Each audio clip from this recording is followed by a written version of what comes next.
Two-tier cake tayo for today's video. Hi mga ka-sweet bake! So dito guys, papakita ko na lang yung pag-frosting and pag-decorate na ating cake. So yung pag-stock ko naman ng two-tier guys, makikita nyo na yan sa previous vlog ko. So ayun. So dito guys, yung final frosting ko na siya. So sa inspiration naman ng cake na to guys, is ako rin yung gumawa.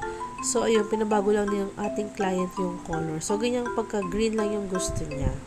Bali, ito nga pala yung inspiration na yun, guys. Sa mga artificial flowers, ayan, white lang din yung gusto ng ating client. Ayan, alam nyo, marami talaga akong stock nyan, guys. So, sa mga magtatanong po, undertone na ating package, sa 2-tier. So, with 12 pieces cupcakes na po itong kasama. So, dito, ayan, nagpa-paint na rin tayo. Sobrang stable ng ating whipped cream. O, diba, napakadaling i-paint.